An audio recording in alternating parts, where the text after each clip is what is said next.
Excellent. And close rooms. What are they discussing? Is there such a thing as too much passion? Okay. There's a lot of different ways to understand this guy. See, they're not all running back, which tells me that they're still all talking. Oops.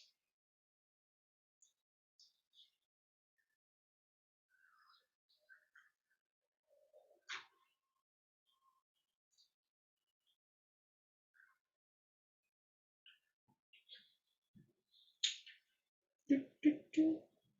15 seconds.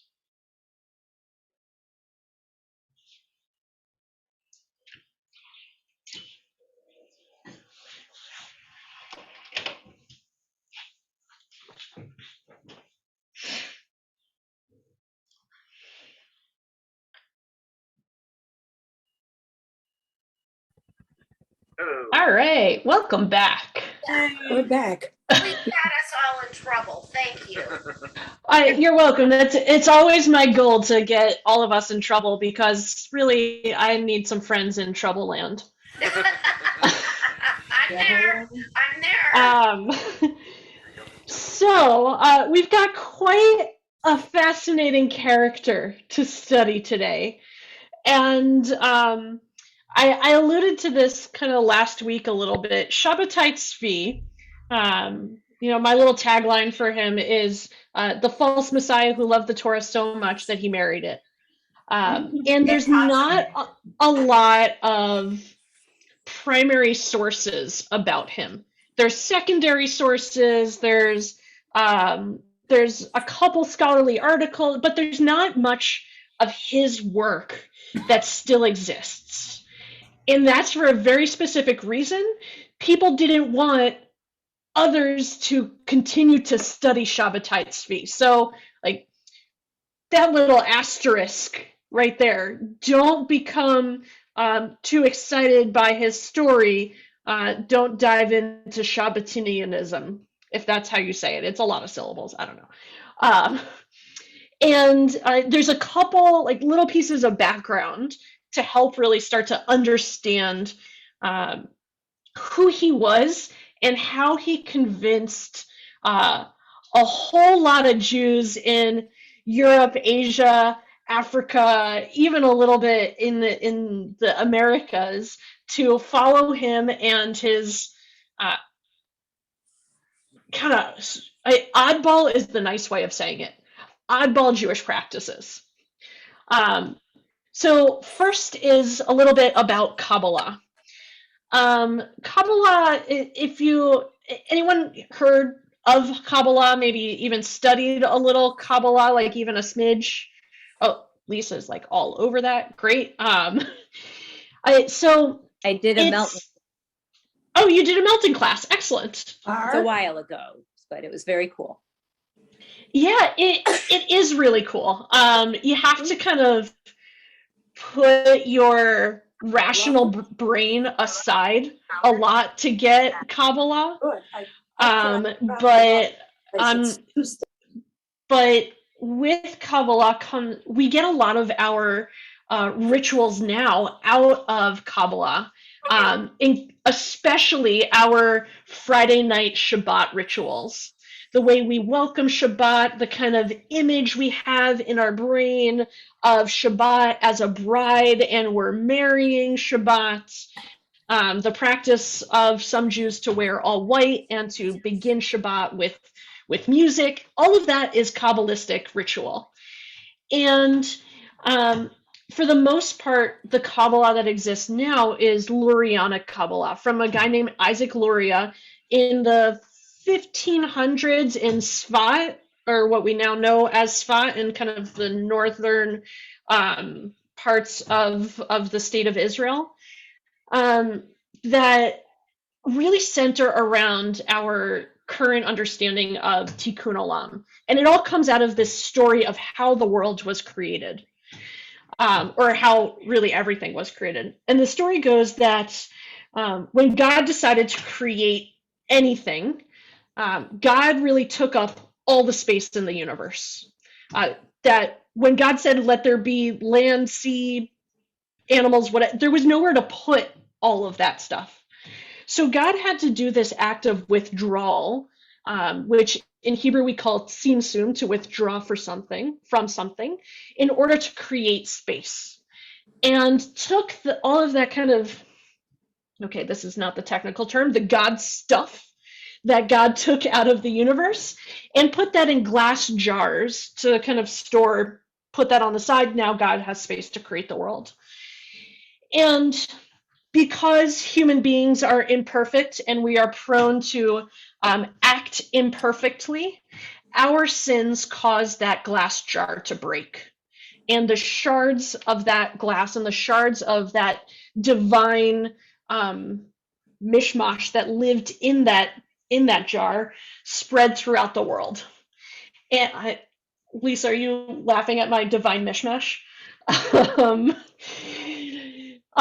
So the world and the universe became filled with divine sparks. And it became our mission as humans and as Jews to find those sparks of God, those shards of God throughout the world, and slowly put God back together. And that's the original idea of Tikkun Olam, to put God back together.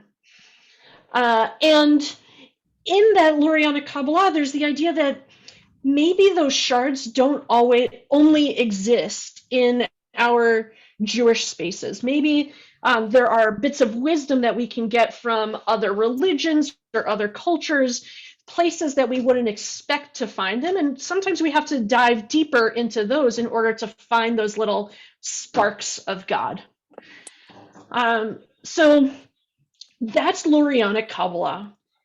It is inspired by a large text called the Zohar, which is this huge mystical text, incredibly hard to understand, but starts to kind of explain the non-tangible pieces of God.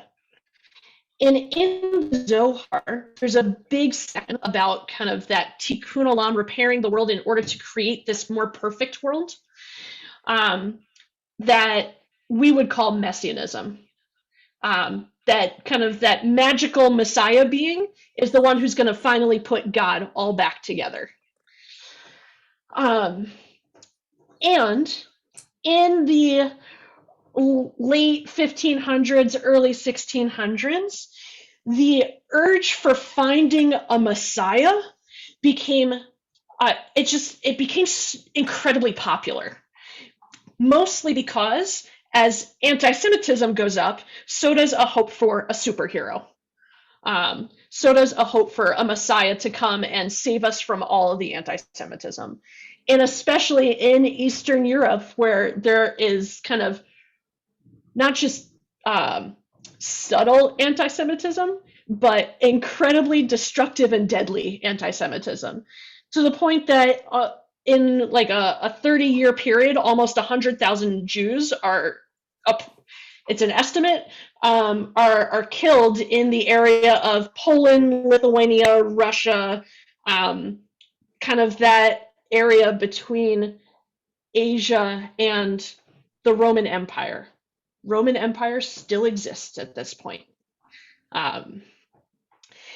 So a whole lot of Jews are dying, and the urge to search for a Messiah becomes more and more popular.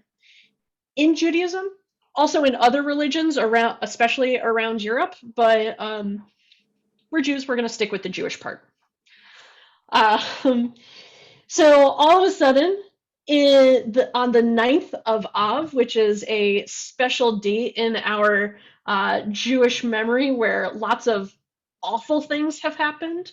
The two temples were destroyed on the 9th of Av in their respective years. And even in modern history, we see that a lot of really bad things have happened on the 9th of Av to the Jews. Bleh. Okay. So on the ninth of Av, Shabbatai Tzvi is born.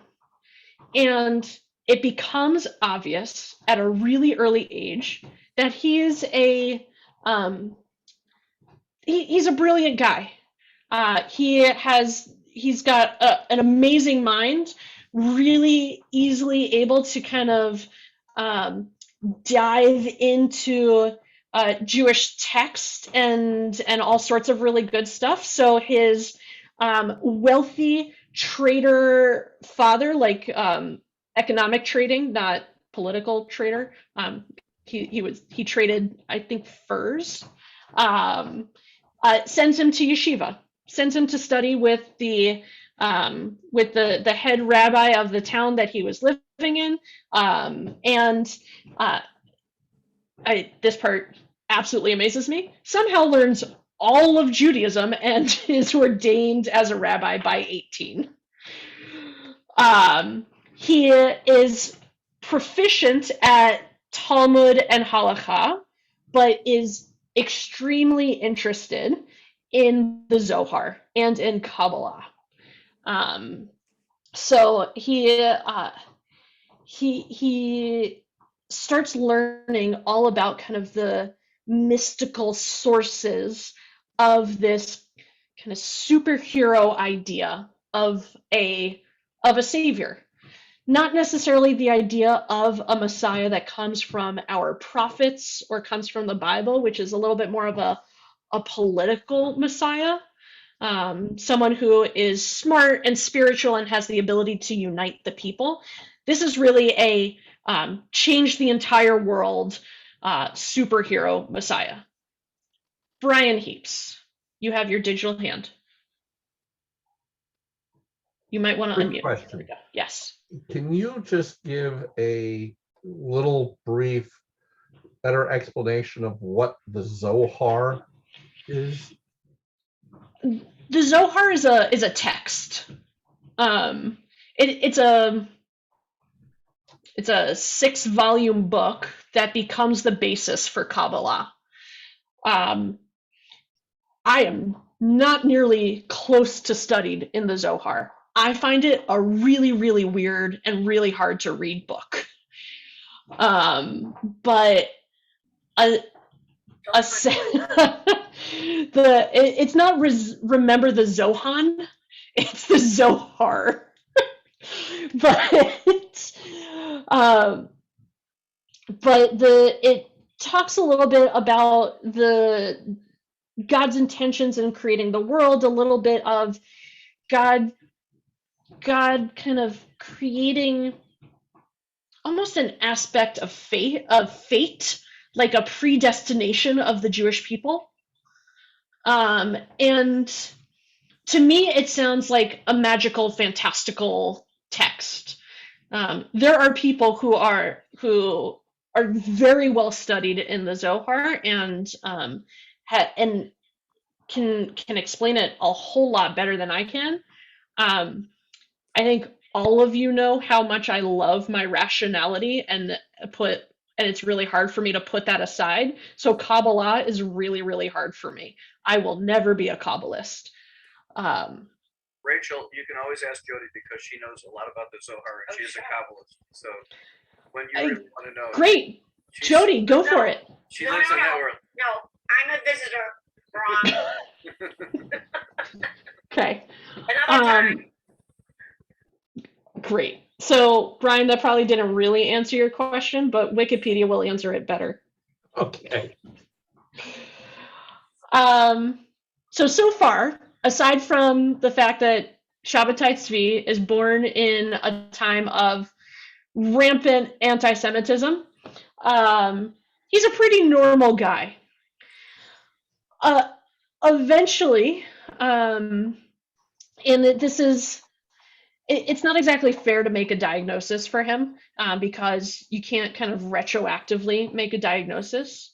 But he starts to display kind of manic and depressive episodes, really long term, goes on for weeks at a time. And uses his understanding of Kabbalah to explain what his body's doing to him. He believes that his manic moments are moments of like divine visions and prophecy, and when God is particularly smiling on him, and he starts to understand his depressive episodes as the times when God is distant. Gershom Scholem, who is probably the best historian of the Kabbalah, has in his book on Kabbalah has a little bit of a tangent on Shabbatai Tzvi, calls what he was going through. He says he was bipolar. Not a professional diagnosis. In Shabbatai Tzvi's time, that term didn't exist, and the DSM didn't exist. But Gershom Scholem in the 70s, looking backwards, says he was probably bipolar. And so he starts to go down this path of clashing with the ruling class of rabbis, the rabbiheaps, in pretty much anywhere he lives. He gets married to his first wife. It's never fully consummated, so it doesn't count. She files for divorce, and it didn't last very long. And in private, kind of starts to have visions and manic episodes that he starts to understand as glimpses of his own messianism. There's a story about him experiencing himself levitating, and when he comes down from that experience, goes to his friend and says, "Didn't you see me levitating?" And the friend says, "No." But he understands that as God choosing Shabbatai and not the friend. Well, you don't have a close enough relationship with God in order to be able to witness this divine miracle. And he gets a really nuts. He gets a reputation of being kind of a cuckoo.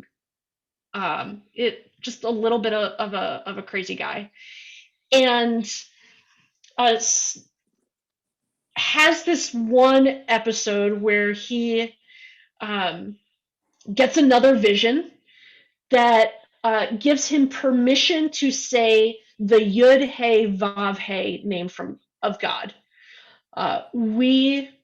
When we see that word written in a prayer book or in the Torah or anything, we pronounce it Adonai, but anyone who knows what Yud and Hey and Vav and Hey sound like, you would know that's not how you would pronounce those letters. In our tradition, that name is only ever pronounced by the high priest in the Holy Temple in Jerusalem on Yom Kippur, in the Holy of Holies, where the high priest only had access. Shabbatai should have never said it out loud, but he does, and in public. Alan Turover, yes. If you said those words out loud now in public, I don't think any of us would have any idea of what you were saying. So how did he know, and how did people know then that that's what those words sounded like?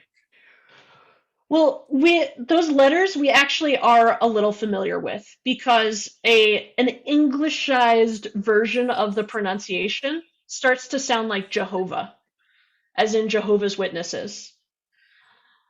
But it sounds like he said something that is unsayable, and all of a sudden he said it. Yes, and so he learned what that name sounded like through his vision, and also goes around and says, whatever the word was, this is God's name. This is the ineffable name of God, and then says it again. And he really makes the rabbinute of his hometown really, really mad. So not only do they exile him and attempt to excommunicate him, but it clearly didn't stick, but they also have him publicly flogged before they kick him out. So maybe not the best reaction to mental illness, but that's the only thing. He's breaking kind of every single rule in Judaism. So, see ya. Whether it's him or any other person in history, what we term mental illness or as a break from reality as we see it, who is to say that there wasn't a bit of divine intervention that only was made available to him? So hang on until the 1660s, because he's going to move around a little bit. He's going to go to Greece. He's going to go around the Ottoman Empire. He's going to start traveling between Egypt and Palestine.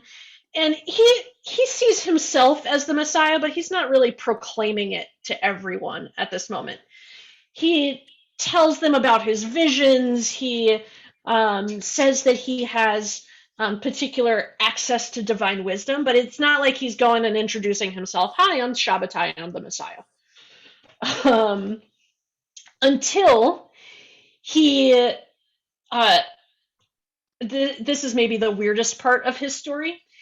He has a very short layover in what's now known as Thessaloniki, Greece, to which he invites all of the kind of Jewish elite of the area to stand witness to his second marriage, a Torah scroll. And this one was a complete marriage. Unlike his first wife, who he never actually completed it with, he never consummated the marriage. Torah scroll he did. Don't ask me the mechanics. But the reason it was a brief layover was because everyone in Thessaloniki goes, "What are you doing?" and kind of kick him out again. So he has a little bit of a nomadic middle of his life because no one seems to be able to understand what exactly is going on with this guy named Shabbatai Tzvi. Eventually, he meets a young, equally smart, comes from good Jerusalem breedings and academic breeding, and extremely popular guy named Natan of Gaza.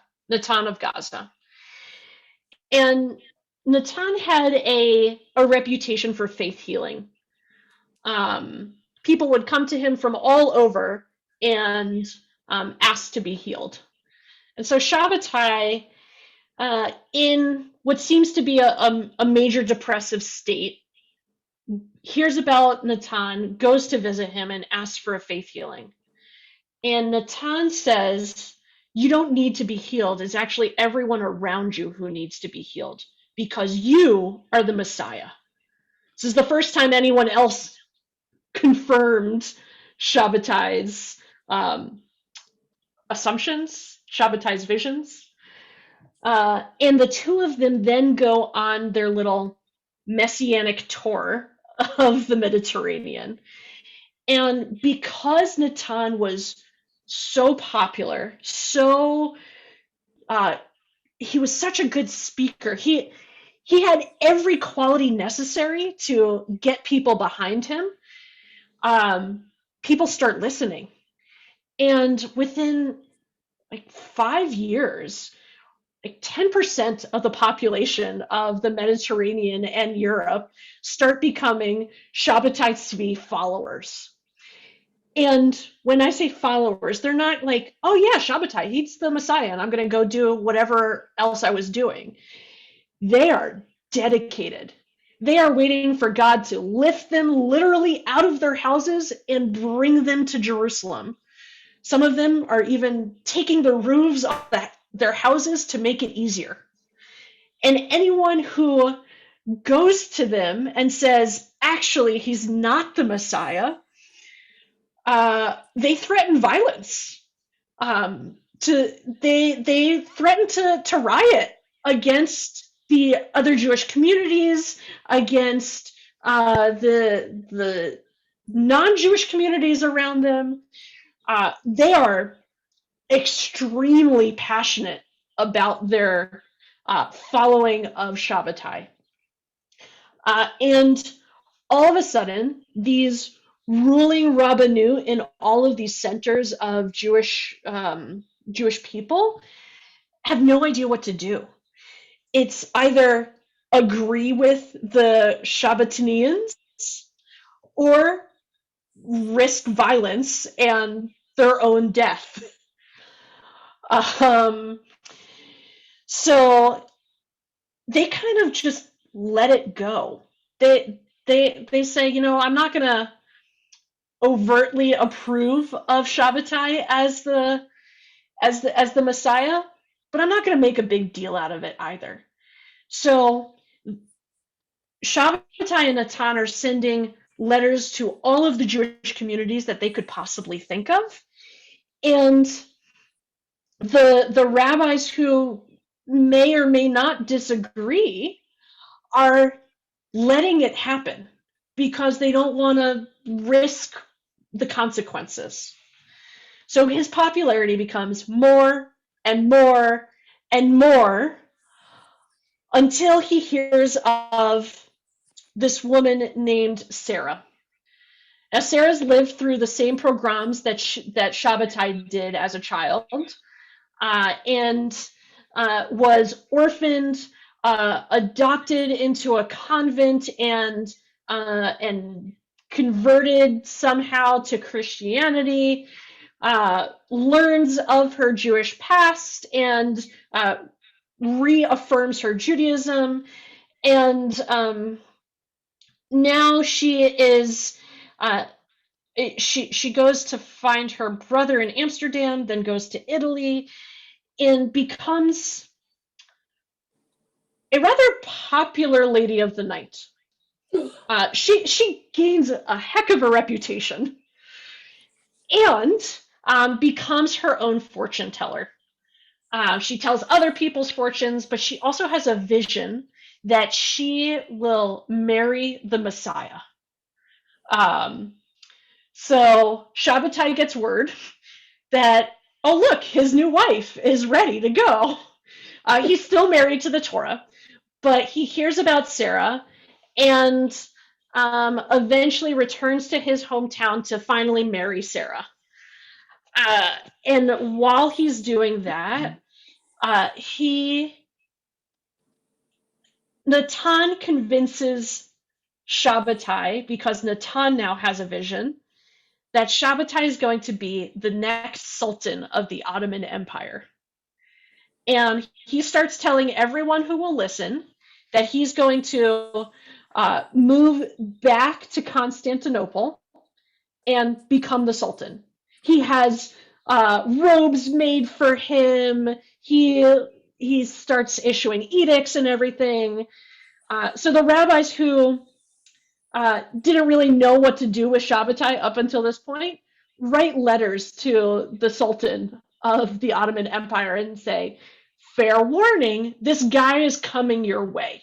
Be prepared. So pretty much he sets, 1 foot into Constantinople and is immediately arrested. He is put into not like a high security tower, but he's put into a tower. He's definitely imprisoned, but it becomes a pilgrimage site, and he holds court for all of his followers. Who thought that would be a good idea? I don't know. But he continues to declare himself as the Messiah, and And the sultan and the vizier of the empire realize that they can't actually execute him for risk of making him a martyr. So they eventually give him a choice after another incredibly popular scholarly rabbi comes to him and has like a public debate for 3 days, trying to figure out if he's actually the Messiah. Rabbi walks away, says, I don't really know. He hasn't convinced me, but I'm not going to say he's not either. So the Sultan of the Empire sends in a doctor to assess Shabbatai's mental well-being and also to send a message. You can convert to Islam or you can die. Oy. So the very next day, Shabbatai shows up with his with a turban on his head and declares himself a Muslim. And that begins the kind of end of Shabbatai's followers for a little bit, because some of his followers decide to follow him into Islam and become known as the Donmeh. I'm sure I'm not pronouncing that in the right accent, but they become these publicly Islamic, privately Jewish practitioners of Shabbatiniism. And these Donmeh still exist today, especially back in Thessaloniki, Greece. There's maybe a couple thousand of them. But these kind of crypto Jews, these hidden Jews that still follow his practices of, ecstatic worship, extreme denial, like fasting, and this might be a rumor, it might not be fact, but there were a couple places that I read that he practiced self-flagellation, but also a re-equalizing of gender roles and an emphasis in marrying virgins, and the potential for women to be prophesizers. All of this comes out of Shabbatiniism. So he converts, a few people convert with him. Eventually, Shabbatai goes back to Italy, and despite his conversion, still seems to have a deep connection to the Jewish community. And eventually, he dies on Yom Kippur, and he's about 50 years old. So a lot happens in a short amount of time. And there's some people who see Shabbatai and his whole story and say that he gave way to the rise of Hasidism, whereas Shabbatai was all out loud and particularly ecstatic about his Judaism. Hasids are a little bit more internal and trying to change their inner state versus acting out their ritual. There are some people that say Shabbatai gave rise to Reform Judaism, in the idea that we don't actually need a Messiah in order to like disprove that superhero Messiah kind of vision in order to bring about a messianic time. And from the lack of original source material, there's some people that would say we should never even talk about him. He took Judaism a little too far. So our question that we started with is there such a thing as too much passion? Becomes a really big conversation when talking about Shabbatai and his legacy and At what point religious passion goes too far? So I leave that question to all of us. Is there such a thing as too much passion? Diana, I saw you unmute. I don't see it as passion. I see it as obsession, arrogance, more in that nature, out to prove something beyond what the Judaism was. He wasn't, I don't see that he accepted it and was passionate about proving it. He had to go beyond, but that's my narrow vision of it. Yeah, so and that's I think one of the reasons that his works aren't reproduced, because he wasn't just passionate about Judaism. He went beyond Judaism, and not in a good way. So he shouldn't even be a part of our Jewish story. Barry. Well, I think what he did was form a cult, and I would compare him to Jones, where his followers followed him to death. And I put him in the same category. Yeah, and there were a few times that I saw Shabbatinians described as a cult, but it wasn't kind of a definitive. Everyone accepts that what he created was. It seems like what he created more was a cult of personality, and the personality seems to be Natan more than Shabbatai. Shabbatai's a little nebbishy. He's a little out there for people. They didn't really know how to relate to him.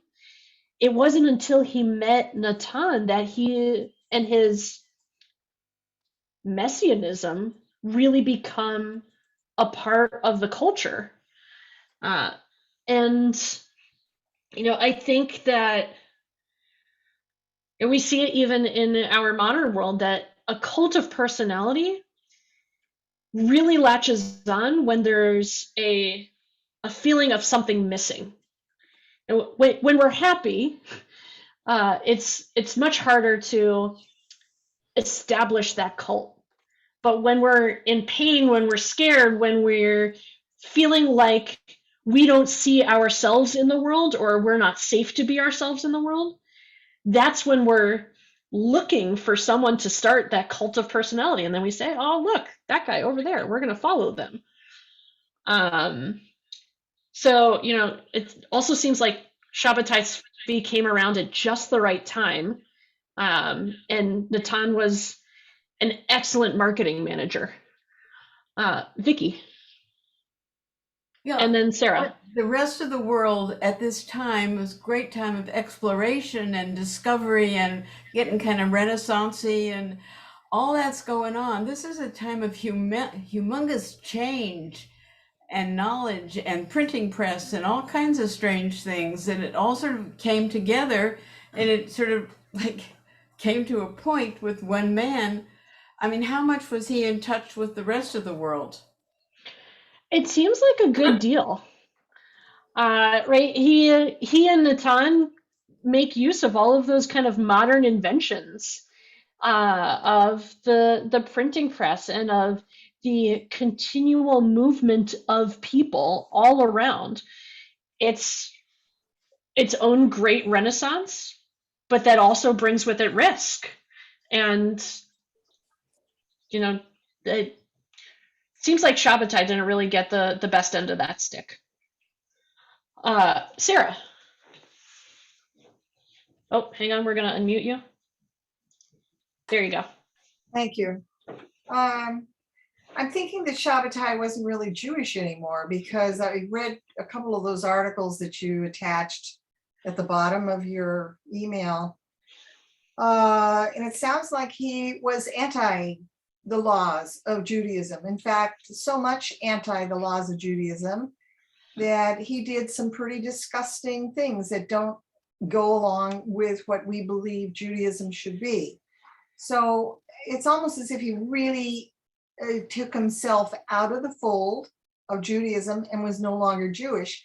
if you don't follow the laws of Judaism, are you still Jewish?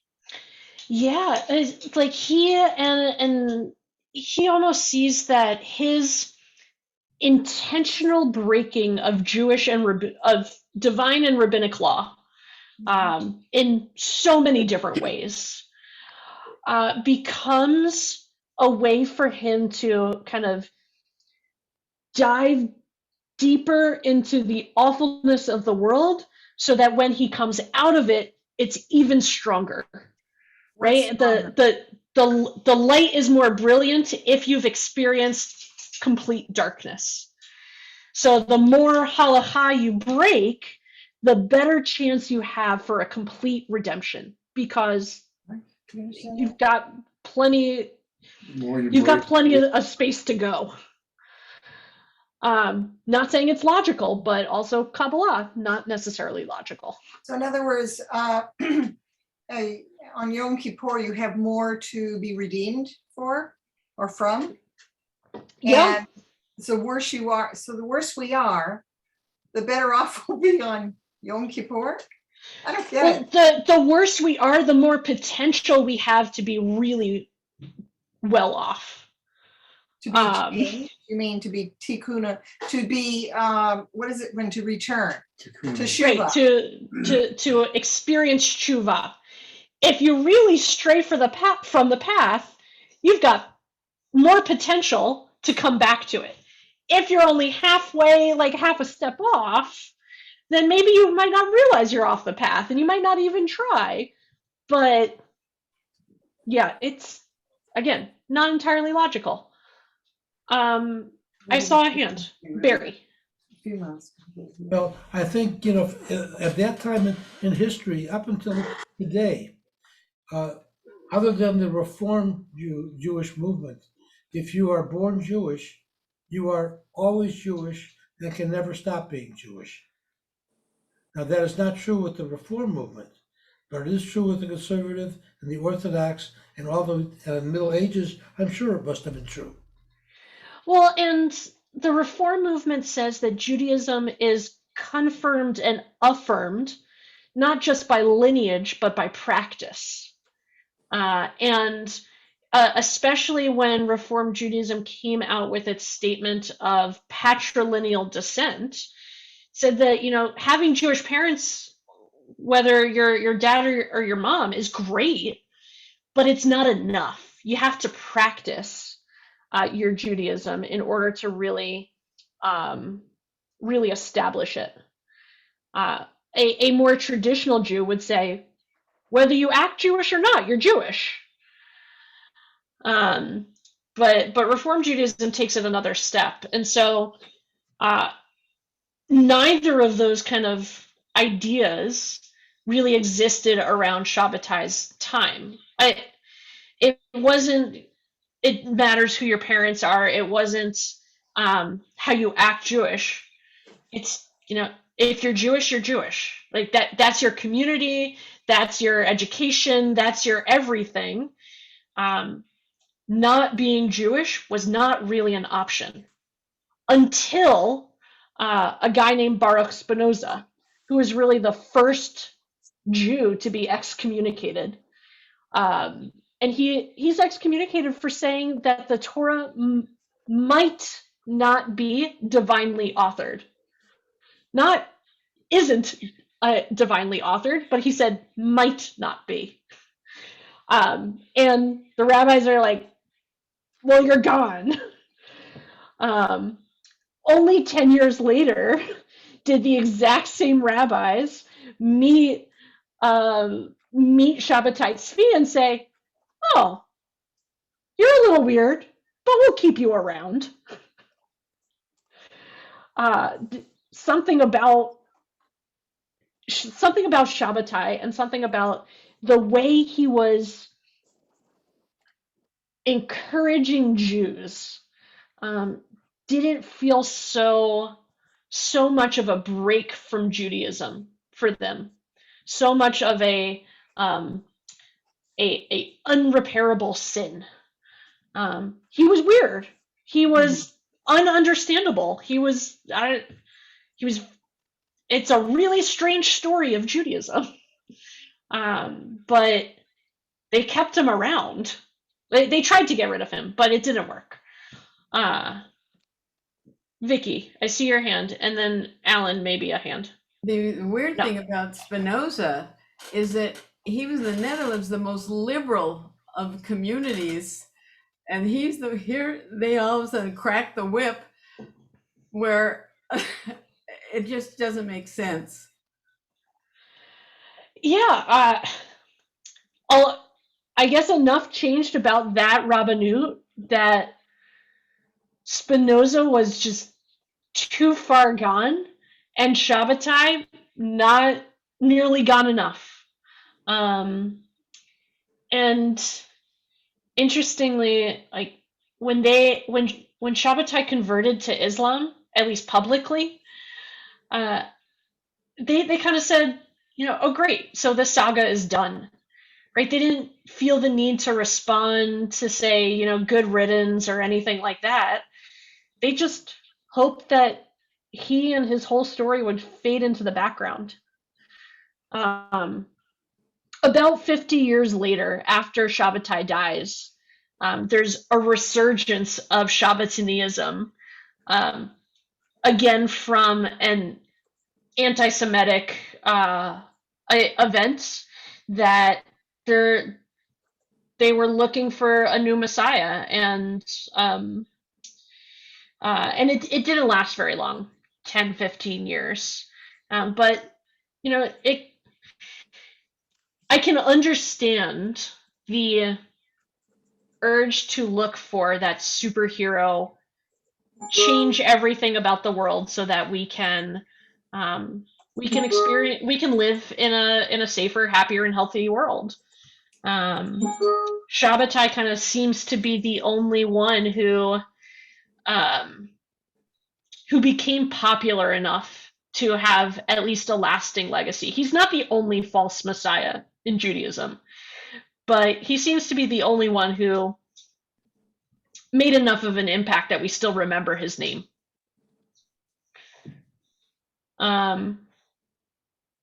Okay. I see a whole lot of thoughts. I also am trying very hard to be aware of the time. Any last thoughts on, is there such a thing as too much passion? Jean? Well, my question is, when was Shabbatai Tzvi born, and what year did he die? Do we know? He was born in 1626 and died about 50 years later. He didn't live a very long life, and his greatest impact was maybe in the span of 6-7 years. He got really popular really fast, and then really unpopular really fast. He was, the meme of his age. But in today's time, I think he would need a lot of help. It seems like he was a very, very disturbed young man. Yeah, and in today's time, I think that we and he would understand what's happening in his body in very different terms, right? They didn't have any sort of genetics, cognitive function. Mental health was not a thing that existed in the 1620s or the 1640s by the time he started to display symptoms. Instead, the only framework he had to understand what was happening to him was his religion. Either God is with him and he is at a particularly high, or God has abandoned him and he's very low. It is not really fair of us to look back on his life and diagnose him with anything. And it also helps us to understand what he was going through, to attempt to do that. So, for better or for worse, we can start to see Shabbatai, see what was happening to him, and see it happening around us, right? Mental health is still and especially bipolarism is still something that too many people have to struggle with today. Luckily, we have some ability to support all various forms of either diagnosed or undiagnosed mental health. But it's not perfect, and it takes a whole lot of work. And even still, some of it is understood in religious terms, because that's one of the ways that we describe the things that we explain the things that we cannot explain. So it's 8:00, and President Biden is walking into the chamber in the House of Representatives. So we will meet next week, and I'll send out a text sheet again. Hopefully, it won't be quite as hard to put together, because this Shabbatai Tzvi is weird. And hopefully, I'll see a lot of you in person. We will still be multi-access if you are not in the state, or nighttime driving is difficult for you. But also, if you want to carpool and want to see if there's anyone nearby, let me know, and I'll do a little bit of geographical connection. Brian Heaps, there's no one nearby you. Rachel, I told Shirley I would drive her like 2 sessions ago, so just let us know if I need to do that. Awesome. Excellent. Thank you. Emily? Bye, everyone. Oh, Emily, question. Where do you live? I'm in Northbrook at like Shermer and Lee. Oh, that wouldn't be far from where I live. I live on I will Lee. pick you up too if you want to. So Thank you. I would Rabbi Heaps appreciate can it. put us in touch. Okay. Excellent. I would be happy to. Good night, Thank everyone. you very much. I Of course. appreciate it. No Okay. problem. Bye. Good night. Enjoy the State of the Union. I hope the state is good. I'll see you all next week. And thanks for learning with me. Okay. Bye-bye, Rabbi. It was wonderful, Good night. fascinating Thank you. session. Yeah, this Thank one you. this is a special one. Thank you. Bye. Good night, everyone.